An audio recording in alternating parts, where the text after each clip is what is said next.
ভালোবাসার সকল রকমের ভিডিও পেতে আমাদের চ্যানেলটি সাবস্ক্রাইব করুন। সবার আগে ভিডিও পেতে বেল বাটনে ক্লিক করুন। আসবো ফিরে আবারও। পর্ব 5। সুরভি আক্তার। অ্যাসাইনমেন্ট চেক করতে গিয়ে কনসেন্ট্রেটে বাধা পেয়ে বিরক্ত হলো আদ্র। কপালে 3 স্তরের ভাঁজ ফেলে বিরক্ত সমেত দরজার দিকে তাকালো। একটা চেনা মুখ। প্রায়শই এই মুখের মেয়েটা ওর ক্লাসে দেরি করে আসার এক্সকিউজ রোজ অভিন্ন। মেয়েটা জড়সড় হয়ে দরজার কাছে দাঁড়িয়ে ঘন ঘন দম ফেলছে। ছুটে এসেছে দেখেই বোঝা যাচ্ছে শ্যামলা ছিপছিপে গড়নের খুব সাধারণ একজন মেয়ে। পরনেও সাদামাটা পোশাক, খয়েরি রঙের একটা 3 পিস পরনে। মাথায় হিজাবটা অগোছালো, ঠিকঠাকভাবে বাঁধতে পারেনি, হয়তো সময় সংকুলানে। আদ্র এক পলকে চোখ সরিয়ে রাশভারী কণ্ঠে বলল, you are already 15 minutes late. আর ইউ নো আমার ক্লাসে লেট স্টুডেন্ট অ্যালাউ নয়, সো লিভ। সরি স্যার, আর লেট হবে না। Actually no excuse. রোজ রোজ এক বাহানা দেবে না। মেঘা আর সাফা একে অপরের দিকে সচকিত তাকালো। সাফা বিড়বিড় করে অস্পষ্ট স্বরে বলে, শিশির। অতঃপর উঠে দাঁড়ালো আচমকা। স্যার, শিশির বাহানা দিচ্ছে না, ও সত্যি বলছে। You shut up. তোমাকে কথা বলতে বলেছি, সাফাই গাইতে বলেছি কারোর নামে? Well, your own machine. চড়া কণ্ঠ আজর। সাফা চুপসে যায়, ঠোঁট উল্টে আহত করে মুখ ভঙ্গিমা। চুপ করে বসে পড়ে নিজের জায়গায়। মেঘা চোখ শুরু করে তাকালো। এই মুহূর্তে আজরের একটাই পরিচয়, সে প্রফেসর, আর কিচ্ছু নয়। ওর কাছে সাফা এখন অন্যদের মতোই শুধুই একজন স্টুডেন্ট ব্যতীত আর কিছুই নয়। শিশির মেয়েটার দম ফেলে স্বাভাবিক কণ্ঠে বলল, স্যার, আমার দেরি করে আসার যথেষ্ট কারণ আছে।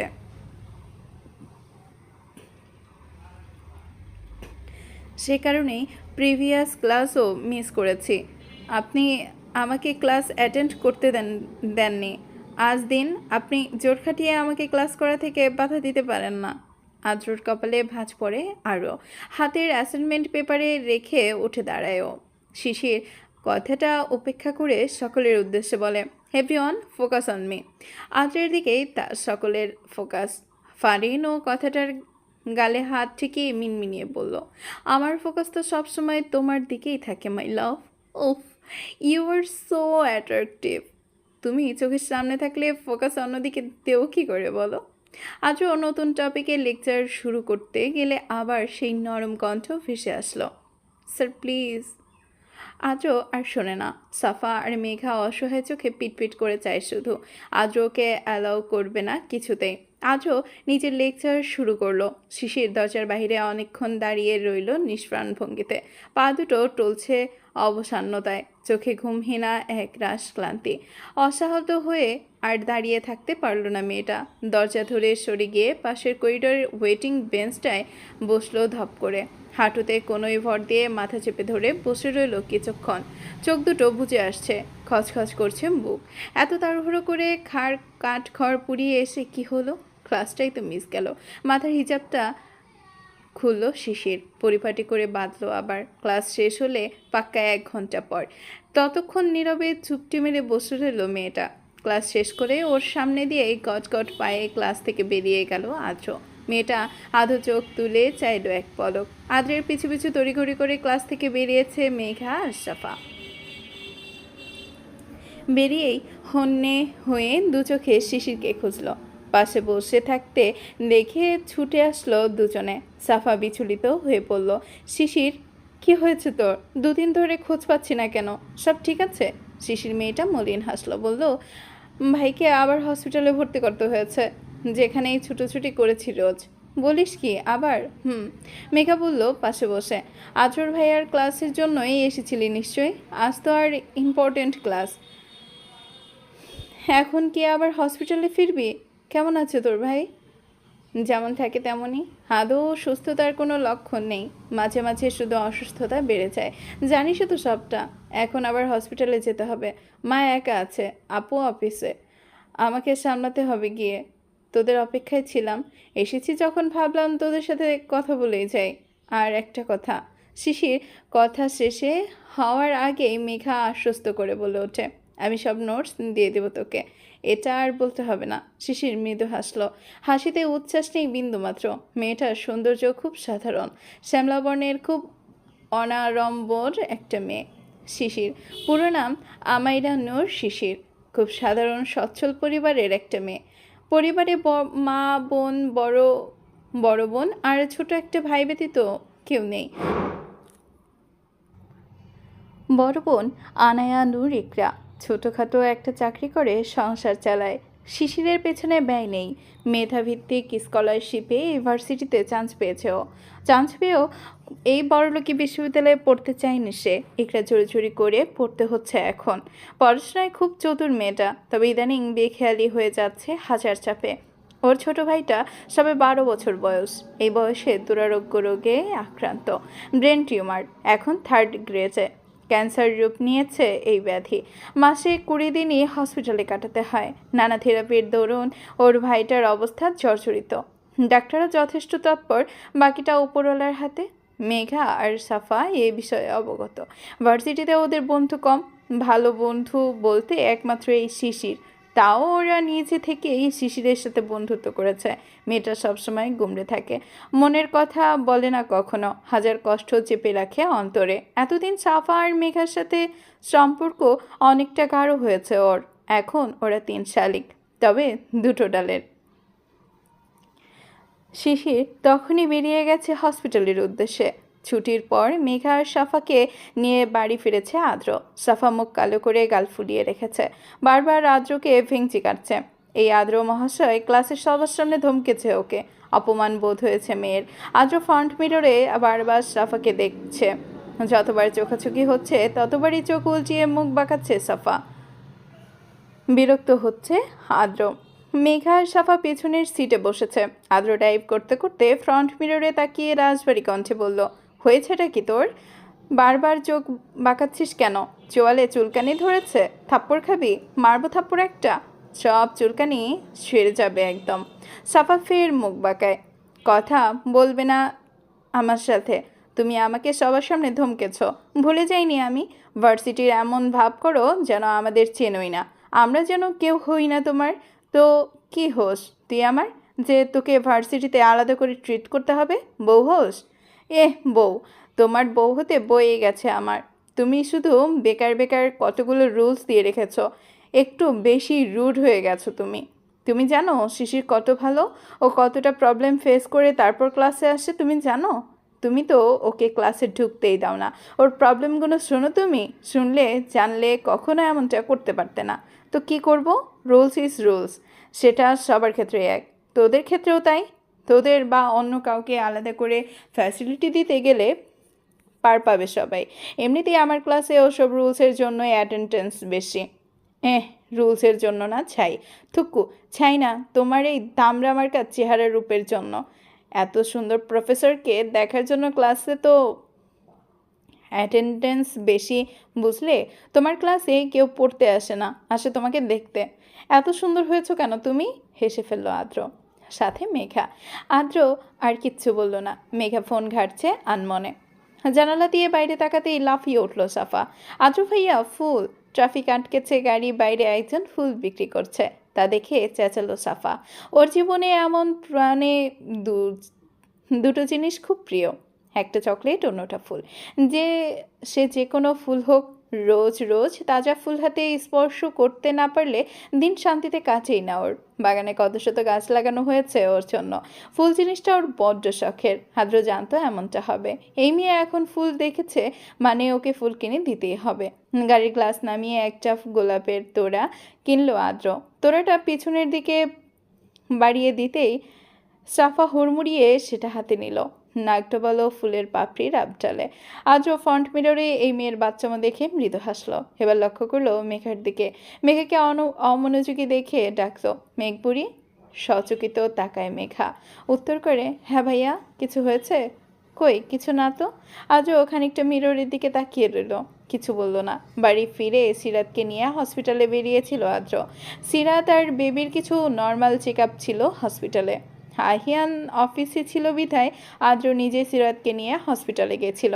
ওদের ফিরতে ফিরতে সন্ধ্যা। সদর দরজার বেল বাজতেই দরজা খুলে দিলেন শাহিনা কবির। মুখমলিন তার, ভ্রু যুগল কুচকালো খানিকটা। সিরাতের কোলে বাচ্চা। আদ্র পেছনে গাড়ি পার্ক করে তর্জনীর ডগায় চাবি ঘুরিয়ে ঘুরিয়ে এগিয়ে আসলো। সিরাত বলতে বলতে ভেতরে ঢুকলো।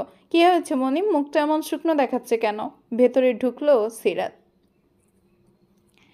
অমনি সেকেন্ড কয়েকের মাথায় একজন ভদ্রমহিলা হন্তদন্ত হয়ে দ্রুত কদমে এগিয়ে আসলেন সিরাতের দিকে। সিরাত চোখ তুলে তাকানো মাত্রই থমকালো, ধক করে উঠল। ভদ্রমহিলা গদগদ হয়ে বললেন, কই দেখি আমার নাতনি, দেখি দেখি মুখটা। বলতে বলতে হেসে পড়লেন সিরাতের দিকে। বাচ্চার মুখ দেখে উৎসুক হয়ে হাত বাড়িয়ে দিয়ে আবার বললেন, দাও দাও, আমার কোলে দাও আমার নাতনিকে। সিরাতের কোল থেকে আলগোছে বাচ্চাটাকে কোলে নিলেন তিনি। সিরাত অবিশ্বাস্য নয়নে তাকিয়ে আছে। পেছনে আদ্রের কপালে ভাঁজ পড়েছে, কোপে কুঁচকে এসেছে ভ্রু। শুধু এই ভদ্রমহিলা নয়, ভদ্রমহিলার সাথে আরও 3 জন, আরও একটি বাচ্চাও আছে। ভদ্রমহিলা সিরাতের শাশুড়ি অর্থাৎ আহিয়ানের মা, আর বাকি 3 জন আহিয়ানের বাবা, ছোট ভাই আর বউ। সেই ছোট ভাইয়ের একটা বাচ্চাও আছে 3 বছরের। আদ্র চরম বিরক্ত হলো। ধূপধাপ এগিয়ে ঝাড়া কণ্ঠে বলল, হোয়াট হ্যাপেন্ড মা? কি হয়েছে এসব হচ্ছে এসব? বাইরের লোক এমন হুটহাট বাড়িতে ঢুকে পড়ছে, কারোর চোখে পড়েনি? আদ্রের গলায় ক্ষোভ। তোফায়েল কবির বসা থেকে উঠলেন। আদ্র, ভদ্রভাবে কথা বলো। কি ভদ্রভাবে কথা বলবো আব্বু? ভদ্রতার তো কিচ্ছু দেখছি না আমি। এনারা আমাদের বাড়িতে কি করছেন? কে ঢুকতে দিয়েছে এনাদের এ বাড়িতে? আদ্র, চুপ করো। হসপিটাল থেকে ফিরেছ, ঘরে গিয়ে ফ্রেশ হও আগে। তোফায়েল কবিরের কথার মাঝে আহিয়ান এর মধ্যেই হন্তদন্ত হয়ে বাড়িতে ঢুকলো। খানিক আগে তোফায়েল কবিরের ফোন পেয়ে অফিস ফেলে ছুটে এসেছে ও। বাড়িতে ঢুকেই নিজের মা আফিফা নেওয়াজ কোলে নিজের ছোট্ট মেয়েটাকে দেখেই আহিয়ান তড়িতে এগোলো। মুখ শক্ত করে সাবধানের সহিত এক প্রকার ছিনিয়ে নিল নিজের মেয়েকে। ছেলের আকস্মিক কাণ্ডে চমকালেন আফিফা নেওয়াজ। আহিয়ান চড়া গলায় খানিক রাগ প্রকাশ করলো সিরাতের ওপর। সিরাত, আমার বাচ্চাকে ওনার কোলে দেওয়ার সাহস কী করে হলো তোমার? সিরাত স্বাভাবিক নিরুদ্বেগ প্রতিক্রিয়া আসলো ওর দিক থেকে। চোখ নামিয়ে নিল কেবলই। আহিয়ান ফিরল তোফায়েল কবিরের দিকে। বাবা, এখানে কি হচ্ছে এসব? এনারা এখানে কেন এসেছেন? আহিয়ান, আমরা তোর পরিবার, আমি তোর মা, এভাবে পরের মতো আচরণ করছিস কেন তুই? মায়ের মেকি কাতর কথায় আহিয়ানের হাসি পায়। বলে তাচ্ছিলের স্বরে, পরিবার? কে তোমরা? আমি চিনি না। আমার পরিবার তোমাদের মতো কারোর স্থান নেই। কেন এসেছো এখানে? লজ্জা করে না এবারে মুখ হতে? অপমানের বোধে 2 জোড়া মুখ চুপসে যায়। তৌসিফ কবির বড্ড শান্ত কণ্ঠে বললেন, আহিয়ান, অবুঝের মতো ভুলভাল বকছ, শান্ত হও। এনারা এসেছেন ভালোভাবে কথা বলো। তুমি ওনাদের ছেলে, এটা ভুলে যেও না। ওনাদের ছেলের সন্তানকে দেখতে এসেছেন। আমরা কেউ বাধা দিতে পারি না এতে। যথেষ্ট অনুতপ্ত তারা। আহিয়ান বাবা আসলেন। দেখ বাবা, যা হয়েছে সব ভুলে যা। মানছি আমরা ভুল ছিলাম, এই ফুলের মাসুলও দিয়েছি। গত 3টে বছর তোরা দূরে সরিয়েছিলি আমাদের থেকে। এই বছরগুলোতে অনেক কিছু পাল্টেছে। আমরা আমাদের ভুল বুঝতে পেরেছি। তোর আর বৌমার সন্তান হয়েছে, এটা তো খুশির খবর বল।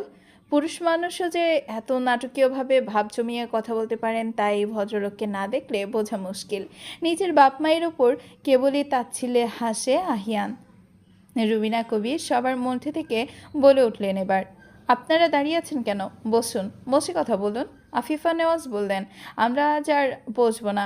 আহিয়ান, দেখ বাবা, আমরা সত্যি অনুতপ্ত। তোরা চলে আসার পর বাড়িটা ফাঁকা হয়ে গেছে পুরো।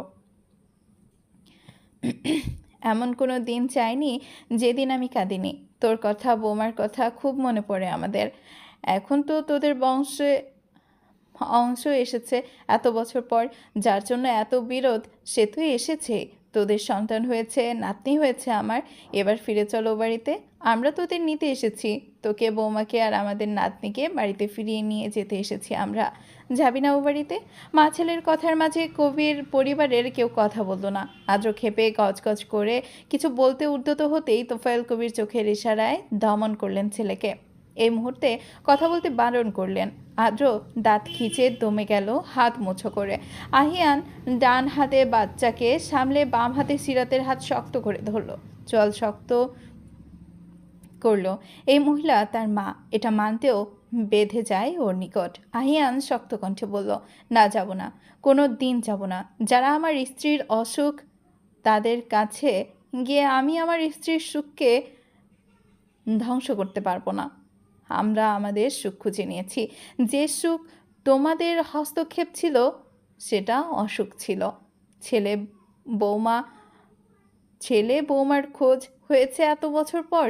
নাতনি, আজ নাতনি হয়েছে বলে মনে পড়ছে বৌমাকে। মনে নেই নিজেদের করা কার্যকলাপগুলো? কোন মুখে আজ বৌমা বলতে এসেছো ওকে? ও তোমাদের বৌমা নয়, ও তবেই তোমাদের বৌমা হতো যদি না আমি তোমাদের সন্তান হতাম। আমি তোমাদের সন্তান নই, বুঝে নাও। চলে যাও এখান থেকে। যারা আমার অসুখের কারিগর তাদের আমি আমার সুখের সময় চাই না। বলেই সিরাতের হাত টেনে উপরে ওঠার উদ্দেশ্যে পা বাড়াতে নিল আহিয়ান। সিরাত পা মেলালো না, থমকে দাঁড়িয়ে রইল। হাত টেনে টান পেয়ে পিছিয়ে ফিরল আহিয়ান। কঞ্চ শক্ত রেখেই বলল, ঘরে চলো। সিরাতের অসহায় চাহনি আলগোছে মাথা নাড়ল ও তোফায়েল কবির বললেন, আহিয়ান দেখো বাবা, ওনারা তোমার বাবা মা, একটা ভুল বোঝাবুঝি হয়েছিল, এটাকে তো আর সারা জীবন বয়ে বেড়ানো যায় না। ওনারা যেহেতু ওনাদের ভুল শুধরে নিতে চাইছেন, তখন তোমাদের উচিত কঠোরতাকে বর্জন করা। একটু বোঝো ঠান্ডা মাথায়। আমি বুঝতে চাই না বাবা, ওনাদের সাথে সব সম্পর্ক ছিন্ন হয়েছে 3 বছর আগেই, আর বোঝাবুঝি হয়নি মোটেও। আমি আমার স্ত্রীকে চাই, ওনাদের নয়। আহিয়ানের কথা শেষ হতেই ওর ছোট্ট ভাই আফিয়ান সাফাই গাওয়ার উদ্দেশ্যে মুখ খুলল। ভাইয়া, সবটা ভুলে যাও। দেখো, এবার আমাদের একটা সুখী পরিবার হবে। সব কিছুর জন্য আমরা সরি ভাইয়া, প্লিজ ফিরে চলো আমাদের সাথে। আহিয়ান চোখ তুলে তাকালো না ভাইয়ের দিকে। আফিফা নেওয়াজ আঁচলে মুখ চেপে মায়া কান্না করে উঠলেন। তা দেখে আদ্রের মেজাজ বিগড়ে গেল, আরও গা জ্বলে উঠল, ঝাঁঝখাই করে উঠল সে। এসব কুমিরের কান্না অন্য কোথাও গিয়ে দেখান। এসব কান্নায় আমার মা বাপকে গলাতে পারলেও আমি কিছুতেই আমার আপুকে আর ও বাড়িতে ফিরতে দেব না। বেরিয়েছেন এ বাড়ি থেকে। আদ্র, চুপ কর। সিরাত আদ্রকে থামালো। আরও কিছু বলার আগেই আদ্রিয়ানের বউটা এবার মেকি হয়ে এগিয়ে আসলো। সিরাতের কাছাকাছি আসার আগেই আহিয়ানের লালচে দৃষ্টি পানে তাকিয়ে আর এগোতে পারল না। ঢোক গেলে বলল, ভাবি, সবটা ভুলে যাও এবার। আমরা সবাই চাই তোমরা বাড়ি ফিরে চলো। দেখো আমার বাবুটা কত বড় হয়ে গেছে। এখন তোমার বাবুকে আমরা সবাই কোলে পিঠে করে বড় করব। আহিয়ান সিরাতের হাতে টান মেরে জোর খাটিয়ে এগোতে এগোতে বলল, চলো এখান থেকে। সিঁড়ি ডিঙিয়ে উপরে উঠল এক মুহূর্তে। আফিফা নেওয়াজ কান্নার তোপ বাড়লেন। বিরক্তিতে মুখ বিকৃত করলেন আদ্র। এখানে এখন মেলোড্রামা দেখার ইচ্ছা নেই তার। তবে আহিয়ানের ওপর মনে মনে প্রসন্ন হলো সে। আদ্র সিঁড়ি বেয়ে উঠল উপরে। সাফা আর মেঘা ঘরে। এ বাড়িতে ওরা দুজনই আলাদা। যাদের বাড়ির কোনো ঘটনার প্রত্যক্ষদর্শী করানো হয় না। ঘটনা বলতে বড় বড় প্রসঙ্গগুলোতে ওদের দুজনকে আলাদা রাখা হয়, জড়ানো হয় না এসবে। আহিয়ানের মা বাবা যাওয়ার আগে আরও নাটক করে বেরিয়ে গেছেন। অবশ্য তৌসিফ কবিরও এ বিষয়ে বিমুখ। তিনিও চরম বিরক্তিতে ওনাদের ওপর, তবে প্রকাশ করলেন না তিনি। সন্ধ্যা গড়িয়ে রাত নেমেছে। রৌদ্র সারাদিন বাড়িতে নেই। রুবিনা কবির ফোন করলেও ধরেনি। এখন রাতের খাবারের বসেছে সবাই। 9টা পেরিয়েছে, অনেকক্ষণ হলো।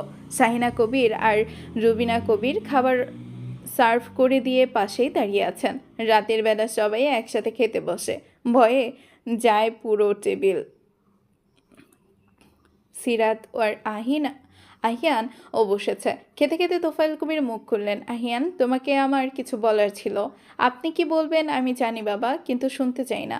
প্লিজ এসব বলবেন না আমায়। আমি অন্তত আপনাদের কাছ থেকে এসব শুনতে চাই না। আমি সিরাতকে নিয়ে ফিরবো না। যদি এত বছর এ বাড়িতে থাকার পর আপনাদের কাছে মনে হয় আমার বেশি হয়ে গেছি, তাহলে আমি সিরাতকে নিয়ে এ বাড়ি ছাড়বো, অন্য বাসায় উঠবো। এসব কি বলছো তুমি? তোমরা বেশি হতে যাবে কেন? আমি এটা কখনো বলিনি। আমি শুধু তোমার বাবা মায়ের দিকটা বিবেচনা করেই। আমি তাদের দিকটা ভাবা তো দূর, তাদের কথাও শুনতে চাই না। তোফায়েল কবিরকে থামিয়ে বলল আহিয়ান। তোফায়েল কবির আর কিছু বলতে পারলেন না। মেঘা আর সাফা চুপটি করে খাচ্ছে। আদ্রের পাশে মেঘা আর ওর পাশে সাফা। রবিনা কবির চিন্তিত মুখে বারবার সদরের দিকে তাকাচ্ছেন, প্রতীক্ষায় আছেন কখন ফিরবে তার ছোট ছেলে। ধৈর্য ধরতে না পেরে উদ্বেগ হয়ে শুভ্রর উদ্দেশ্যে বললেন তিনি, শুভ্র, আজ রৌদ্রকে একটা ফোন করবি? একবার ফোন করে দেখ না, এখনও আসছে না কেন? আদ্রের ফোন রিসিভ করার সম্ভাবনা কম, দুই ভাইয়ের বন্ডিং কম, তবে শুভ্রর সাথে রুদ্রের বন্ডিং খুব গাঢ়, ও ফোন করলে ধরার সম্ভাবনা আছে। তাই রবিনা কবির জোরাজুরি সোজাসুজি ওকেই বললেন। এখানে যে মেঘা উপস্থিত তা তিনি উপেক্ষা করলেন। রৌদ্রের কথা উঠতেই আদ্র চকিতে বাঁকা চোখে তাকালো মেঘার দিকে, উদ্দেশ্য মেঘার পরিবর্তন লক্ষ্য করা। তবে কিছুই পরিলক্ষিত হলো না। আদৌ মেঘা রৌদ্রকে দেখেছে কিনা জানা নেই, ওরা দুটোতে সামনাসামনি হয়েছে কিনা তাও জানা নেই। এ বাড়িতে কারোরই জানা নেই সাফা ব্যতীত। রৌদ্র আর মেঘা সামনাসামনি হলে তুমুল কিছু একটা হয়ে যেত এতক্ষণে, কিন্তু সবটা এখনো ঠান্ডা। তার মানে ধারণা অনুযায়ী ওরা এই দুদিনেও এখনো মুখোমুখি হয়নি। হবেই বা কী করে? রৌদ্র বাড়িতে থাকলে তবেই তো। যে সময়টা বাড়িতে থাকে সে সময়টা মেঘা ভার্সিটিতে নয়তো বিজি থাকে নিজের কাছে। শুভ্র, সিরাজ, সাফা সহ উপস্থিত সবাই এক পলক করে মেঘাকে দেখলো। খাওয়ার মাঝেই ট্রাউজারের পকেট থেকে ফোন বের করলো শুভ্র। রৌদ্রের নাম্বারে ডায়াল করলো। ফোনের রিংটোন মৃদু গানের শব্দে টিউনটা বেজে উঠলো কাছে কোথাও। আসবো ফিরে আবারও তোমার টানে। সবাই খাওয়া ফেলে গানের রিংটোন অনুসরণ করে চকিতে তাকালো সদরের দিকে। দরজা খোলা, টলা পায়ে ঢলে পড়া পায়ে ভেতরে ঢুকছে রৌদ্র। পরনে সাদা টি শার্টের ওপর কালো ব্লেজার জ্যাকেট, মাথার চুলগুলো এলোমেলো। নিজের ফোনের শব্দে পা থামিয়ে ফোন সম্মুখে নিয়ে স্ক্রিনের দিকে তাকালো রৌদ্র। শুভ্রের নাম্বার দেখে ফোন কাটলো। যেখানে থেকেই চোখ তুলতেই ডাইনিংয়ের সবাইকে দেখতে পেল। একে একে দেখলো সবাইকে। আদ্রের পাশের চেয়ারের মেয়েটার উপর দৃষ্টি থমকালো। অমনি জল শক্ত হলো আসলো তার। হাতের মুঠোয় ফোনটা চেপে ধরলো রৌদ্র। বা হাতে এলোমেলো চুলে ব্যাগ ব্রাশ করলো। রবিনা কবির ছেলেকে দেখে খুশিতে কয়েক কদম এগিয়ে এলেন। বললেন, এসেছিস তুই? কতক্ষণ ধরে অপেক্ষা করছি। রাতে খাবি না? সবার খাওয়া হয়ে যাচ্ছে, ফ্রেশ হয়ে নিচে আয়, আমি খাবার বাড়ছি। রৌদ্র দাঁত খিসল। দৃঢ় পদক্ষেপে হেঁটে এলোমেলো অবস্থাতেই টেবিলের দিকে এগোলো। মেঘার ঠিক সামনের চেয়ারটায় ফাঁকা। রৌদ্র একটানে চেয়ারটা বের করে ঠাস করে বসলো। সবাই খানিক চমকে তাকালো ওর দিকে, একমাত্র মেঘা ব্যতীত। ও নিরুদ্বেগ, আশপাশ স্বাভাবিক ধরেই আপন মনে খাচ্ছে, মাথা নিচু করে। চোখ তুলে তাকানোর প্রয়োজন বোধ করলো না একটুও। তোফায়েল কবির আর তৌসিফ কবির দুই ভাই একে অপরের দিকে চাওয়াচাওয়ি করলেন। রৌদ্র হুঙ্কার ছাড়লো টেবিলের উপর হাত রেখে, খেতে দাও। মদ খেয়েছে রৌদ্র, দেখেই বোঝা যাচ্ছে, তবে ইসমাইল আসছে না। শাহিনা কবির প্রশ্ন করলেন, ফ্রেশ হবি না? চিবিয়ে উত্তর করলো রৌদ্র, খেতে দিতে বলেছি, খেতে দাও। রুবিনা কবির চটপট ছেলের প্লেটে তুলে দিলেন খাবার। রৌদ্রের সম্মুখে প্লেটে রাখতেই রৌদ্র প্লেটে হাত দেওয়ার আগে মেঘা খাওয়া ছেড়ে উঠে দাঁড়ালো। প্লেটে ভাত এখনো, আর খাবে না। আদ্র রৌদ্রের থেকে দৃষ্টি সরিয়ে মুখের খাবার গিলে পাশ ফিরে চকিতে প্রশ্ন করলো ভারী গলায়, কি হলো, উঠছিস কেন? খাবি না? পেট ভরে গেছে।